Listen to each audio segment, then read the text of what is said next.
What's up, everybody? Welcome to the first time I'm going to be recapping my predictions. I'm going to review my predictions, my picks. Where do things go wrong? Where do things go right? It's going to be pretty fun. So right off the bat, my record for the entire card. Well, I got every single fight right for the main fights I predicted. 4 out of the 4 correct. I got the entire main card right. I got 1 out of 4 of the prelims correct. I only got the Leonardo Santos win. Zaleski dos Santos probably should have won his fight.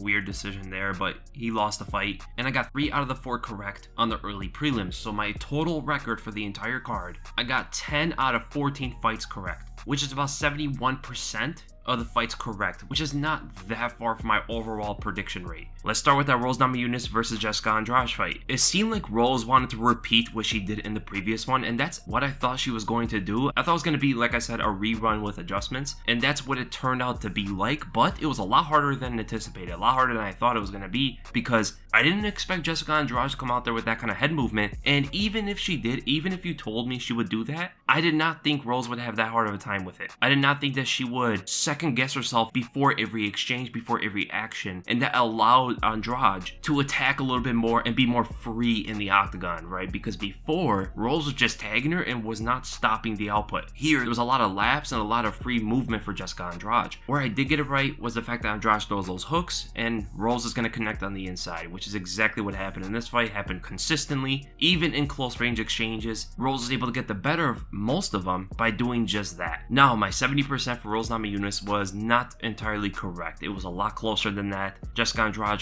won the third round handily, rocked her, all that stuff. I gave kind of a small chance that Jessica Andrade was going to catch Rose at any moment. I gave her a 21% chance that she was going to outlast and catch a slowed Rose, which actually kind of happened. That 21% almost happened when she caught her with that big right hand. The uber aggression didn't necessarily happen, the 9% for Jessica Andrade, and that 45% chance of rerun with adjustments probably should have been a little bit lower. That method won her the fight, but she got banged up for it. And a great adjustment that Rose did make was exactly what I was saying that she should not be doing at all. That is back up in a straight line. Notice how she never hit the cage. Notice how, I don't even think one time she got her back on the cage, because in the previous fight she was just backing up in a straight line. Here she was taking off angles and she was doing it very well, knew where to be in the cage, and the fact that Andrade had more freedom to do what she wanted, it made it even more impressive that Rose still stuck in the center of the cage the entire fight. She took the stance I was talking about, do not get into a backpedaling motion. And the other thing is, Jessica Andrade was still a bit slow to stop the strikes of Rose Namajunas, and they were just landing because Rose is just faster. Now we go to Petrian and Jose Aldo. I noted in the beginning that Jose Aldo had the experience advantage and the advantage of facing high-level competition, but it didn't matter too much. The only thing that kind of mattered is the fact that he was able to switch his style mid-fight so well, and Petrian was thrown off by it.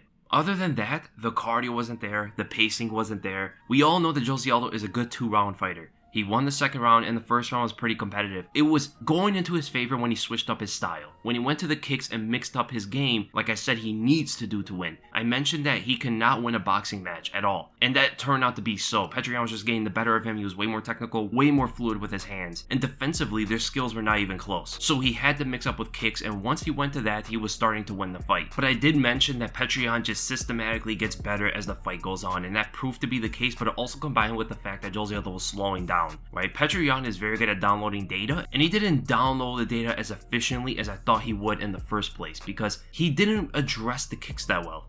He never did. It was up until Jose Aldo got so tired where he completely abandoned them. They weren't getting countered and they weren't getting answered. So Jose Aldo's internal downfall is what caused Petrian to start taking over the fight. That switch step combo that Petrian's so good with, it was catching Jose Aldo early until Jose Aldo again, like I said, switched up his style, which took off Petrian's ability to get in close. And actually, I did not think about that. When Jose Aldo started using that lead knee to frame with, it was really a treat to watch because I did not think about that. I did not think that his kicks and his knees were not going to allow Petrian to get in close, right? I thought it would be more of his pivoting and his redirecting ability that would cause Petrian to miss those combinations. And I mentioned the wrestling of Jose Aldo. He attempted a few takedowns and some of them did get close, but Petrian's takedown defense was better than I thought, and also Jose Aldo's shots weren't necessarily the best timed. He just shot in and exploded. He never was able to catch Petrian off guard, but still mixing up the game was the thing he had to do. I give a 30% chance to Jose Aldo for punishing Jan and throwing a lot of leg kicks, which was working when he changed up his style. The stick and move did not happen in the fight. and he did not bully on or be physical at all. The 47% chance of outboxing and outlasting Jose Aldo is what won Petrion the fight. That's just what happened. He just clearly outboxed him, he couldn't outkick him, he didn't defend the kicks that well, and he outlasted Jose Aldo. In hindsight, the 55% chance for Petrion should have been a little bit higher, right? Probably 65-70% chance. And also, he did finish off Jose Aldo by strikes, and it was almost a decision, so that 50% chance of KO TKO seemed to be pretty good. Now, Volkanovski and Max Holloway. This is where I was the most wrong out of these main card fights. I picked Volkanovski to win by a large margin, 80%. A lot of it is due to Max Holloway, saying he was training through Zoom. I still don't know if he was serious or not. I don't think he was, but he even alluded after the fight that training with Zoom is not that bad, huh? It was close. Like, this is like 50-50, 51-49 for Alexander Volkanovski. Like, that should have been the real odds here. I thought that Max Holloway was going to be able to adjust that well, because he used so many of his techniques other than kicks in the first fight. It seemed to be that kicks were a big adjustment for him to make the fight closer.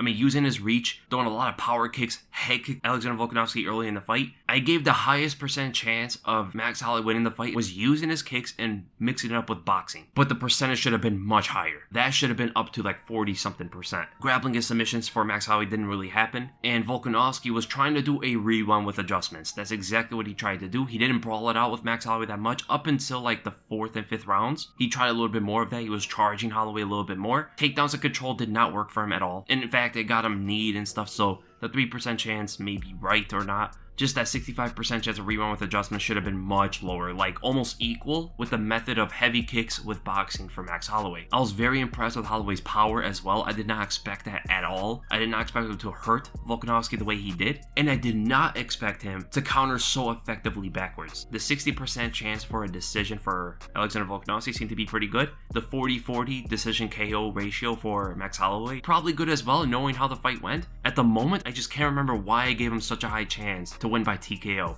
I mean, he almost did in the early rounds. I guess just Mystic Weasel took over. And now the main event, Kamaru Usman, Jorge Masvidal. I should have gave Usman more of a chance. I gave him a 59% chance of winning the fight. It should have been somewhere like 70-75. A lot of what I said about the fight happened. Jorge Masvidal is very vulnerable against the cage. Kamaru Usman is amazing at sticking at his reach, amazing at staying on the outside, and that was a problem for Jorge to land meaningfully. The takedown threat was just too much of a threat. Other than, actually, I did not expect Jorge to defend as many takedowns as he did. He defended most of the takedowns. That was extremely impressive off a 6-day notice. And also, I did not expect Usman to dominate the clinch the way he did. That was the biggest thing I was wrong about this fight. I thought Jorge would have the clinch advantage. I thought he was too dangerous and too active and able to compete with the strength of Usman in the clinch. That just did not prove to be so. Usman was on point with getting his head on the inside, moving his way from the elbows, not getting caught that well with the knees, and he went to the body so well, it had to contribute to Jorge gassing out. But Jorge on his back was extremely effective. He was extremely efficient and not allowing himself to get hit,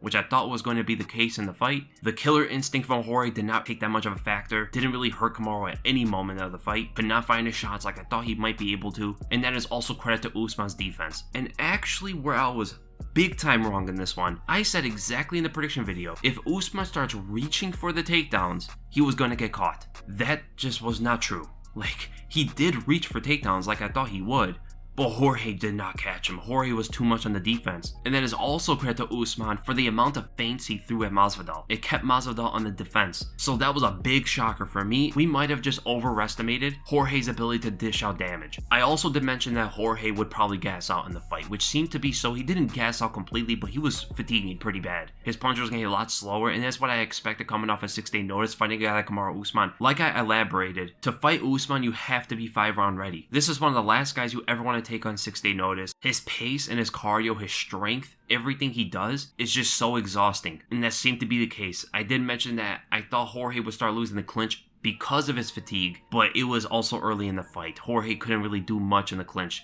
against Kamaru Usman. Here is where I was probably the most correct about the fight. Now there's two things here. Whoever won the clinch was going to be the winner. I think that's safe to say for this fight. Number two, I said if Jorge is moving backwards, he's going to lose this fight. And that's exactly what happened. He became a lot more vulnerable, a lot more in the defense, and I said word for word, if that happens, if Jorge's moving back and Kamaru's marching him down, this is going to be another quote-unquote Usman classic. And that's exactly what happened. This was just like an easy, comfortable Usman fight. The lazy defense did happen as well in this fight. He was getting caught by some shots he shouldn't have. He put his hands down against some of the punches of Kamaru Usman when he was up against the cage. I still don't know why he does that, but it happened in this fight as well. He was just a little bit too complacent. I also did mention that Kamaru Usman is so good at mixing up his striking with his wrestling. He strikes at you, throws a punch in your face, and then he's automatically on your hips. That's exactly what happened in this fight as well. The confidence of Jorge Masvidal, that mystique about him bringing his army that Usman talked about, it didn't have an impact at the fight at all. Sometimes it does, sometimes you could just feel it, but this is not one of those times. So at the end of the day, the 35% chance of pressure, grind, and smother for Usman should have been much higher. Should have been probably 50%, even higher than that. That's exactly how he won the fight. 33% early aggression and punish, I still think was the way Masvidal was going to win this fight on 6 days notice. I'd probably go somewhere around 20% instead of 33. Counter takedowns and control for Usman, 15% should have been a little bit higher. He was able to do that very well. Survive and beat tired Jorge, 9% did not happen. I'd probably stick with a 9%. That's a very low chance of it happening. Superior BJJ and chokes from Jorge was 8%.